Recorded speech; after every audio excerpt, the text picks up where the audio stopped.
الحمد لله نحمده ونستعينه ونستغفره ونؤمن به ونتوكل عليه ونعوذ بالله من شرور أنفسنا ومن سيئات أعمالنا من يهده الله فلا مضل له ومن يضلله فلا هادي له ونشهد أن لا إله إلا الله وحده لا شريك له ونشهد أن محمدًا عبده ورسوله أما بعد فقد قال الله تعالى أعوذ بالله من الشيطان الرجيم بسم الله الرحمن الرحيم والعصر إن الإنسان لفي خسر إلا الذين آمنوا وعملوا الصالحات وتواصوا بالحق وتواصوا بالصبر صدق الله العظيم۔ تشریف فرما میرے معزز بزرگوں اور عزیز نوجوانوں، اللہ رب العزت کی عطا کردہ عظیم نعمتوں میں سے ایک عظیم نعمت جو ہم سب کو عطا کی گئی ہے وہ وقت کی نعمت ہے۔ چنانچہ قرآن کریم کے اندر اللہ رب العزت نے کہیں پر دن کی قسم کھائی ہے تو کہیں پر رات کی قسم کھا کر فرمایا والعصر ان الانسان لفی خسر، کہ قسم ہے زمانے کی تمام انسان خسارے کے اندر ہیں، لیکن وہ لوگ جو لوگ ایمان لے کر کے آئے اور انہوں نے نیک عمل کیے اور حق کی تلقین کرتے رہے اور صبر کی تلقین کرتے رہے۔ اللہ رب العزت نے اس آیت کریمہ کے اندر زمانے کی قسم کھائی ہے جو کہ تمام اوقات کو شامل ہے۔ اسی لیے کسی کہنے والے نے کہا ہے الوقت اثمن من الذهب، کہ وقت سونے سے بھی زیادہ قیمتی ہے۔ اگر انسان کا مال، انسان کی دولت ضائع اور برباد ہو جائے تو وہ انسان محنت اور کوشش کے ذریعے اپنے اس مال و دولت کو حاصل کر سکتا ہے۔ یہاں تک کہ دنیا کا کوئی بھی نقصان ہو جائے تو وہ انسان محنت کر کے جد و جہد کر کے اس چیز کو دوبارہ حاصل کر سکتا ہے۔ لیکن وقت ایک ایسی چیز ہے کہ انسان اپنا سارا مال و دولت اس کے لیے خرچ کر دے، اور جتنا اس نے کمایا ہے، جتنا وہ کما رہا ہے، یہاں تک کہ اس کے پاس جتنا بھی سرمایہ ہے وہ اپنے اس تمام سرمایہ کو اس وقت کی نعمت کو حاصل کرنے کے لیے خرچ کرتے تو وقت ذرا سا بھی وہ حاصل نہیں کر سکتا۔ اس لیے فرمایا الوقت اثمن من الذهب، وقت سونے سے بھی زیادہ قیمتی ہے۔ اب عقل مند انسان وہ ہے جو اس وقت کی قدر کو پہچانتا ہے، جو اس وقت کی قدر کر لیتا ہے، وہ انسان عقل مند ہے۔ لیکن جو انسان اپنے وقت کو بھول جاتا ہے، اپنے وقت کی ناقدری کرتا ہے، اپنے وقت کو اچھے کام کے اندر نہیں لاتا تو وہ انسان ہمیشہ کے لیے ناکام ہو جاتا ہے۔ اور اس وقت کا استعمال چاہے آپ دنیا کے اندر کریں، چاہے آپ دین کے اندر کریں، لیکن کرنا چاہیے۔ اگر کوئی انسان نہ تو اس کو دین کے اندر صرف کرتا ہے اور نہ ہی اس کو دنیا کے حاصل کرنے کے اندر اپنے وقت کو خرچ کر رہا ہے، بلکہ لایعنی چیزوں کے اندر اپنا وقت صرف کر رہا ہے، ادھر ادھر بیٹھ کر دنیاوی لایعنی باتوں کے اندر مشغول ہو کر، لایعنی کاموں کے اندر مشغول ہو کر اگر کوئی انسان اپنے وقت کو ضائع اور برباد کر رہا ہے تو اس سے زیادہ بے وقوف انسان کوئی نہیں ہو سکتا۔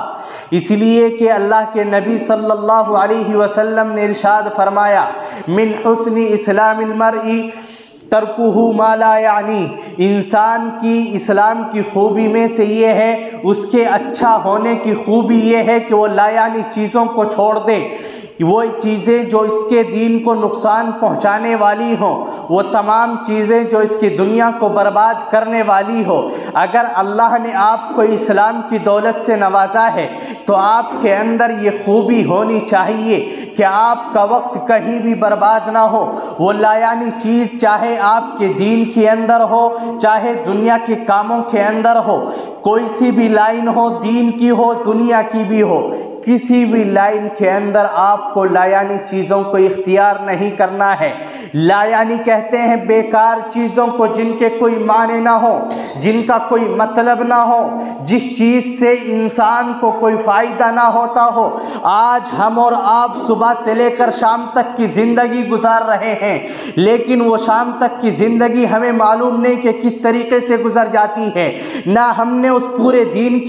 دن کے اندر اللہ کی عبادت کی ہے، نہ ہم نے اس پورے دن کے اندر دنیا کا کوئی فائدہ حاصل کیا ہے۔ تو مجھے بتلائیے، آپ کا اس دنیا کے اندر زندگی گزارنا کیسے ہوا؟ آپ اس دنیا کے اندر زندگی کس طریقے سے گزار رہے ہیں؟ ہم صبح سو کر کے اٹھتے ہیں، نہ ہم عبادت کرتے ہیں، نہ ہم اللہ کے سامنے جھکتے ہیں۔ صبح سو کر کے اٹھتے ہیں، اگر تھوڑا بہت کھانے پینے کو ملا تو کھا لیا، اس کے بعد اپنے گلی محلوں کے اندر، کوچوں کے اندر نکل جاتے ہیں اور تفریحوں کے اندر اپنی زندگی کو ایسے ہی بسر کر دیتے ہیں۔ پورے صبح سے لے کر شام تک کا وقت ایسے ہی گزر جاتا ہے۔ کہیں چائے کے اڈوں پر بیٹھ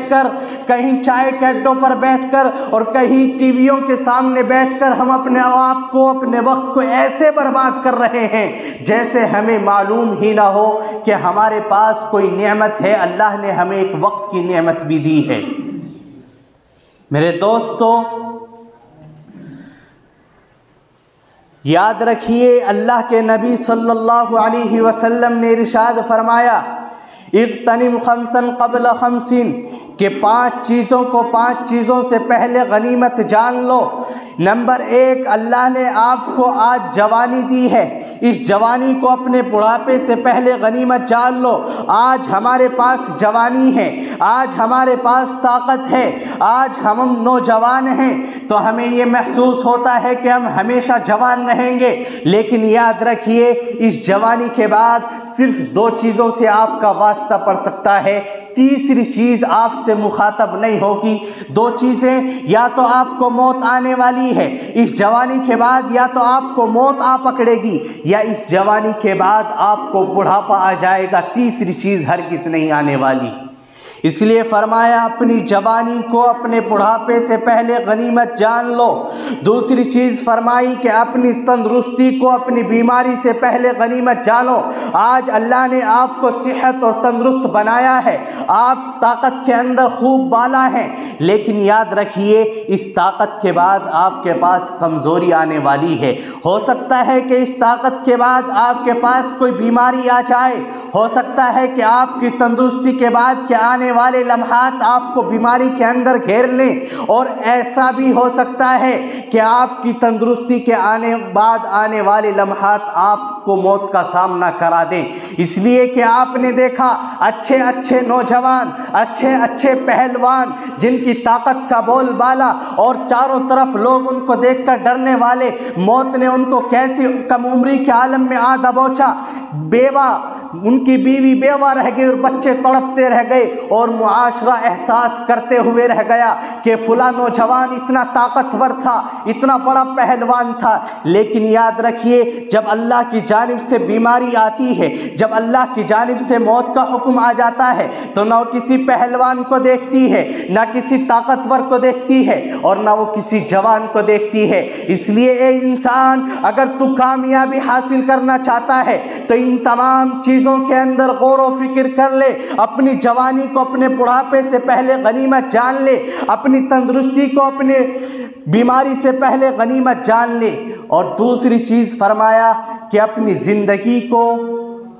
اپنی موت سے پہلے غنیمت جان لے۔ یہ زندگی، یہ وقت اللہ نے جو ہمیں دیا ہے، اس کے بعد ضرور بھی ضرور موت آنے والی ہے۔ جب موت آپ کو آ دبوچے گی، اس کے بعد آپ کو ایک لمحہ، ایک گھڑی، ایک سیکنڈ، ایک منٹ اللہ کی جانب سے نہیں دی جا سکتی۔ آج اللہ نے آپ کو سانس دیے ہیں، یہ سانس ایک اندر جاتا ہے، ایک باہر جاتا ہے، یہ اللہ کی اتنی بڑی نعمت ہے۔ اس نعمت کے اندر آپ اللہ کا جتنا ذکر کرنا چاہیں کر لیں، آپ دنیا کے اندر جتنا فائدہ حاصل کرنا چاہیں حاصل کر لیں، لیکن جب یہ موت آ جائے گی تو یہ سانس نہ اندر جا سکتا ہے اور نہ باہر کا سانس اندر جا سکتا ہے۔ تو اس وقت میں آپ کو ایک مرتبہ اللہ کہنے کی بھی اجازت نہیں ہوگی،